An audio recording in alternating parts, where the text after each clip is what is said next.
Welcome to Random, Rambling, and Rhetoric with TJ Mercer. That's my TT. And it's all powered by her Samsung Notes. Now, here's my TT. I just loves me some porta potties, said no one ever. I don't know about you, but the ickiest thing on the planet is when I am forced to use a porta potty. I try to hold my bladder until the last possible minute. And what about nasty public restrooms? Ew, public restrooms plus kids. Parents, what do you do as soon as you take them to a public bathroom? You make them hold up their hands and forbid them to touch anything. Then you get in the stall, there's no toilet paper or seat cover, you handle your business, come out, and then there's no soap or paper towels. Lord have mercy, Jesus is just not a good situation all around. Fortunately, there's the restroom kit, a full bathroom solution the size of a lightweight deck of cards. A deck of cards, y'all. I keep one in my purse all the time just because it's complete with a full patented oversized toilet seat cover, enough toilet paper to cover the essentials, plus wet wipes for your tushy and your hands. The restroom kit is a don't leave home without it necessity for your road trips, you going camping, the beach, festivals, basically any restroom that ain't yours. Even that friend of yours who's cleaning is not their strong suit. You know what I mean? So pop on over and visit therestroomkit.com. That's therestroomkit.com. And when you use the code RAMBLINGS, RAMBLINGS, you will get 15% off your purchase. So stop going to the bathroom without the full protection you need. Go get the restroom kit at therestroomkit.com. Hey, it's TJ Mercer here, your host of Random Ramblings and Rhetoric. I do know the name of my show, right?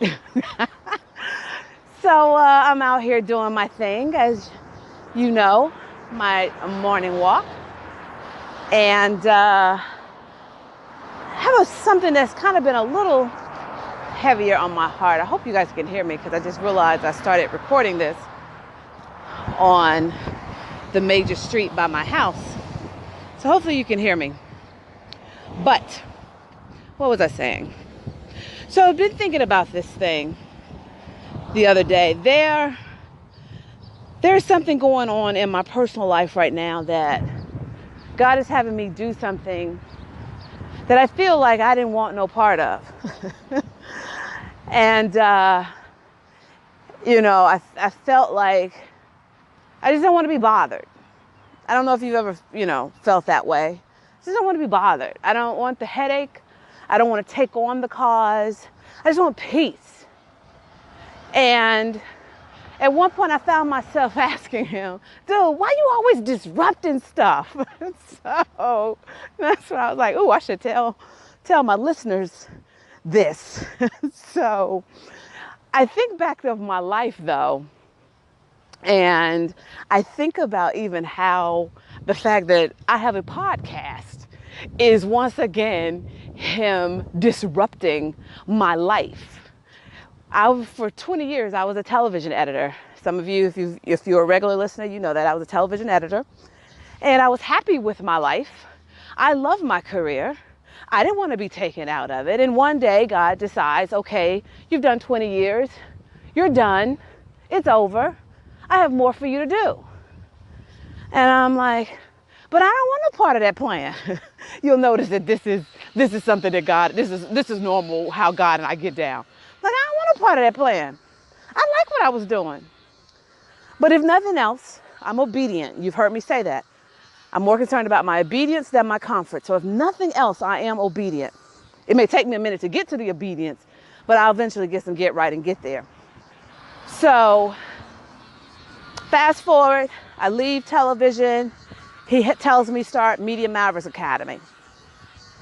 Okay, fine. Start Media Mavericks Academy.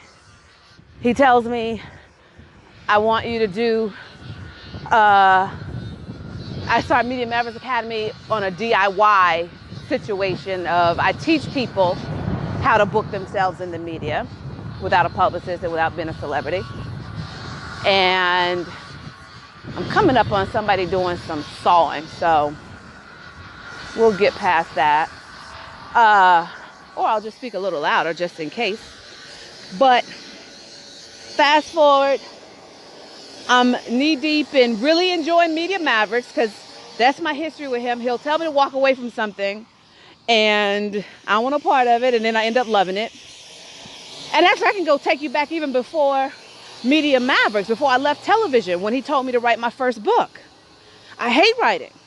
I didn't want no part of that plan. But yet, I wrote it. It won all kinds of awards. It was downloaded almost 10,000 times in 2 days. It's called 40 Days Till 40, Life Lessons from the Ramblings of My Unfiltered Thoughts. It is on Amazon if you want to go get it. And so that's when I was still an editor. Then fast forward from that moment, he then tells me to, go do Media Mavericks. Media Mavericks, now I'm here with a podcast. Like, I'm in the midst of building Media Mavericks and really enjoying it, having a great time. My Mavericks are killing the game. They're on ABC, NBC, CBS, Fox, The Doctors, Dr. Oz, Huffington Post, Psychology Today, Family Circle, radio shows, podcasts, you name it, they're killing the game. So I'm having a blast. As a matter of fact, at the time that I'm recording this, just yesterday, I have a client who I just booked for CBS and got him on the radar of Microsoft. So he's doing a podcast, not a podcast. He's doing a workshop with Microsoft. So yes, I'm a beast at this and I love it. So when he comes and tells me, okay, now I want you to launch this podcast, mind you, I've been knowing that this was coming for about 3 years. My friends have told me, you need to do a podcast. And I know that was God's way of just kind of planting the seeds through them. So then one day he finally tells me that it's your time. It's time to start the podcast. And so this next thing that he just gave me, I'm like, dude, I'm already busy. I'm already doing stuff. Why you always gotta be disruptive? And so then it reminded me of the stories in his word. Everything pretty much that God did that was just magnificently great came out of disruption. You think about Abraham out there minding his own business, doing his thing. God just one day abruptly interrupts him and is like, yo, I need you to actually pick up everything you own and bounce. I ain't gonna tell you where to go either. I just want you to bounce. Like, yo, what? Moses. After Moses had killed the Egyptian, I believe he killed the Egyptian because he was abusing a slave. He took off and started living in, good morning. He took off and started living in somewhere, I don't remember. But he had built a whole life, and was doing his thing with his life. And here come God. Yo, so I'm gonna set this burning bush so you can actually see this me, it's the real deal, but I got a job for you.